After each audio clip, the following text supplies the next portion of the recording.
Stuart, Yes.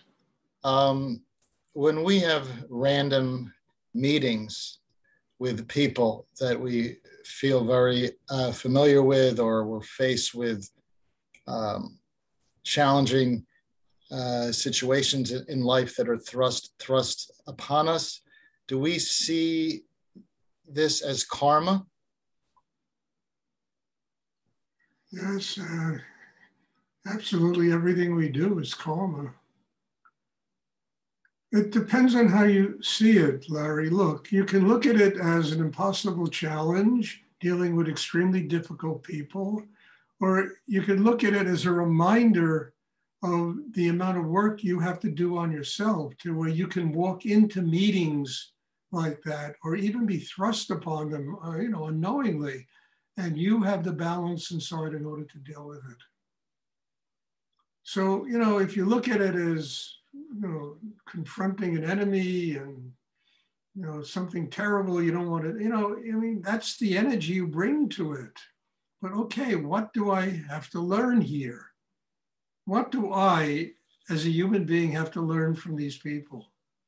I mean, look, I spent, I don't know how many years, 30, 40 years in business, 30 years in business. And one of the greatest things I learned in being in business, I never knew what was going to happen in 10 minutes.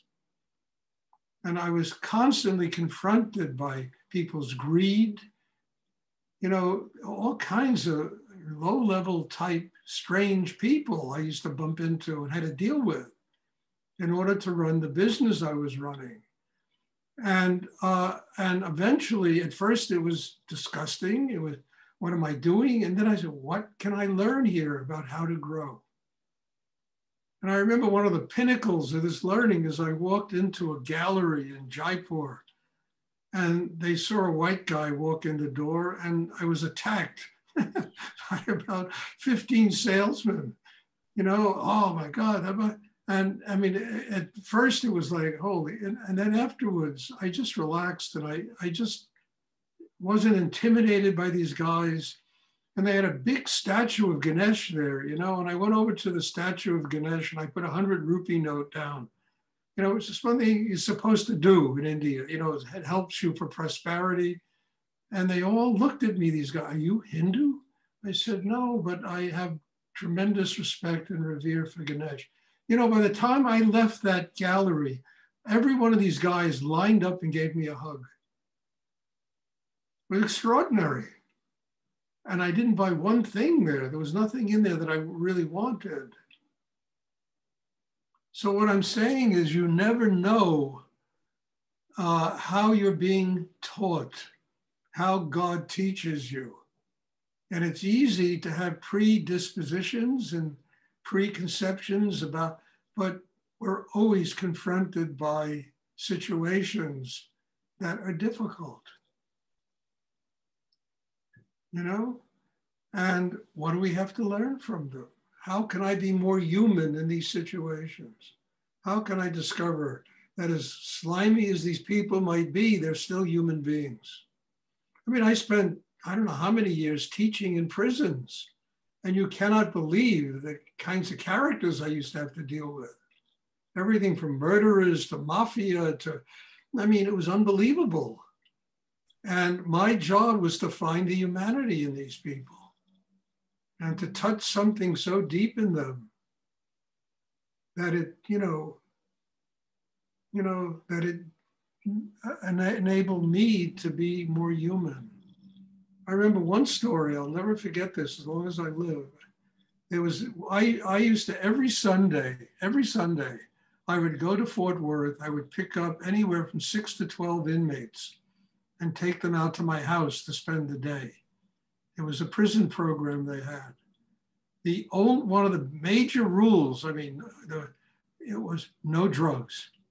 If anybody got caught smoking dope, you understand, the whole program would come to an end. Well, there was one guy, every time I brought him out to the house, I would always catch him in some corner smoking a joint. And I would tell him, you got to stop it, you got to stop it, you got to stop it. And then, he didn't stop it. So one day I met him in the prison yard as I was going to the chapel to teach the class. And I said to him, look, I don't want you in my classes anymore. You single-handedly are going to destroy this entire program that I'm trying to put together here. That's helping many people. He said to me, you wouldn't have the courage to say that in front of everybody else. I said, look, spare yourself the embarrassment, you know? So, okay, we walked to the chapel. There must have been 20, 30 people sitting there, all inmates. And I said to him, you are to no longer to attend these classes again. I want you out of here right now. You single-handedly are going to destroy this program for every single person sitting in this room. Well, this guy walked out of that room like a sheep. Not one peep came from anybody. Anyway, fast forward 3-4 years later, I'm sitting in my apartment in Denton, Texas, and there's a knock at the door. I open the door and there's this guy. And I look at him and I forgot his name now. I said, hi, how you doing? And he looked at me and he said, Stuart, you were the single best thing that ever happened to me while I was in prison. I just wanted to bring my wife here to introduce her to you, to tell, so that she could meet a person who truly helped me in my life. This is the same guy I asked to leave. So you never know how God teaches you. And then he came into my apartment. We had some coffee, tea. We spent an hour and a half talking, and it was wonderful. It was so kind. It was so good. It was wonderful. And it taught me, how important it is to be able to deal with any situation, but to do it in a loving way. Not to do it in an angry way, in a judgmental way.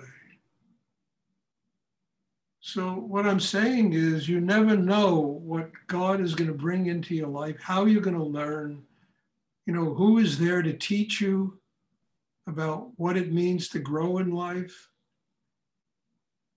And there are no negative situations. I mean, look at this madness going on in the Ukraine. But the world has to learn something from all of this stuff. I mean, it didn't learn from Vietnam. It didn't learn from World War II. It has to learn something, that none of this stuff works.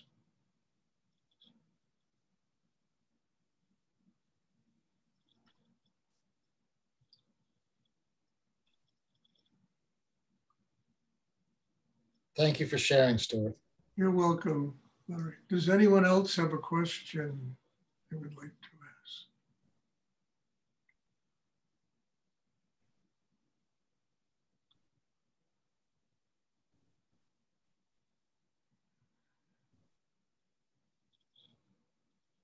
Like Gandhi said, if it's an eye for an eye, the entire world is going to go blind.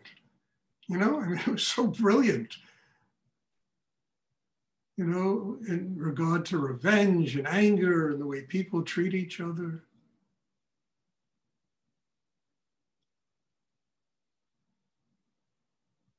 Does anyone else have a question they would like to ask?